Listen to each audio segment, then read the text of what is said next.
Kabajamtoota daawwattoota sagantaa keenyaa guyyaa har'aa mata duree waa'ee raammoo askaariyaasiis laambriikooid jedhamu yookiin baratamaan raammoo maagaa jechuun kan beekamu sadarkaalee guddina isaa biyya keessatti kan godhu ta'ee osoo jiru raammoon kun maal akka ta'e barumsa har'aa kana keessatti kan barannu ta'a.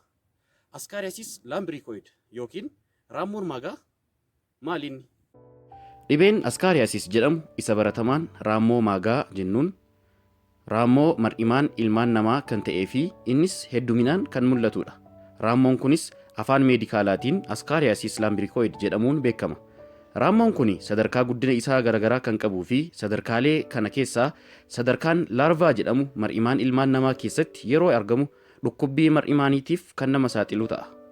Akkaataan dhibeen kun itti daddarbuu danda'u yoo ilaalle nama dhibee kanaan saaxilame irraa gara sagaraatiin raammoon kun bahuudhaan biyyee keessatti sadarkaalee guddina isaa garaagaraa kan godhu ta'a. Dhuma irrattis hanqaaquu nama dhukkubsuu danda'u kan hanqaaqanii fi hanqaaquu kana nyaachuudhaan dhibeen yookiin raammoon kun gara qaama namaa kan seenu ta'a. Kuni kan ta'uu danda'us harki keenya hanqaaquu kanaan faalamee osoo hin dhiqatin yoo gara afaan keenyaa finne, kuduraalee fi muduraalee osoo hin dhiqin yoo sooranne, kuduraa fi muduraa seeraan osoo hin bilcheessine nyaachuun gara qaama ilma namaa seenuudhaan dhibee kanaaf nama saaxiluu danda'a.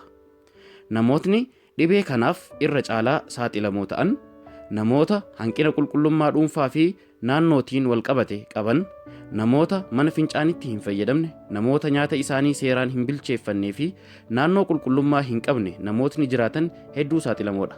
Mallattoon dhibee kanaa dhibeen kun namoota hedduu irratti mallattoo osoo hin argisiisne kan jiraachuu danda'udha. Yeroo mallattoo agarsiisutti dhukkubbii garaa kan qabuu fi garaa keessa nageenyi namatti dhagahamuu dhabuu, raammoon kun mar'imaan keessatti yoo walitti heddummaate karaa nyaanni daakame keessa daddarbuun yookiin mar'imaan cufuu kan danda'uu fi dhukkubbiin garaagaraa kanaan wal qabatee dhufuu kan danda'u ta'a. Daa'imman irratti hanqina nyaataa fiduun guddina qaamaa fi sammuu isaaniitiif rakkina fiduu danda'a. Kunis kan ta'uu danda'uuf raammoon kun jireenya isaaniitiif nyaata daakamee mar'imaan keessatti argamu kan qaamni ilma namaa fayyadamuu wanta soorataniif hanqina nyaataa yookiin malnutrition isa jedhamuuf saaxiluu wanta danda'uufi.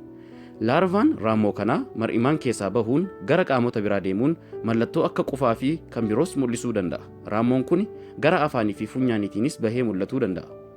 Dhibee kana qorannoon ittiin beekamu raammoo kana sagaraa waliin yeroo bahu ilaaluun kan beekamuu fi sagaraa irraa saampil fudhatuun maayikirooskooppiidhaan hanqaaquu raammoo kanaa ogeessi ilaaluun addaan baafatuun ni danda'ama.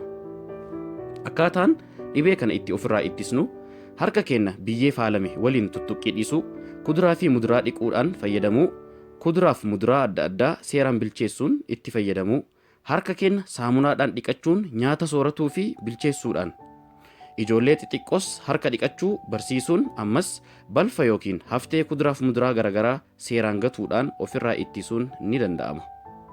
Yaalli dhibee kanaa dawaalee filatamoo ta'an kanneen akka meebendaazoolii fi albendaazool guyyaa tokkoo hanga 3 fayyadamuun yaaluun ni danda'ama. Dawaan kunniinis raammoo kana dhabamsiisuuf hedduu bareedaa fi filatamoodha.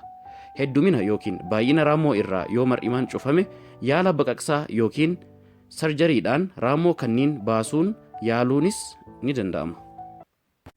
Mata duree keenya kan har'aa irratti hubannoo waa'ee raammoo maagaa yookiin askaariyaasiis laambriikooid argattan jennee abdii goona. Mata duree biraatiin hamma walitti dhoobinutti fayyaan isin waliin haa turu jenna. Galatooma.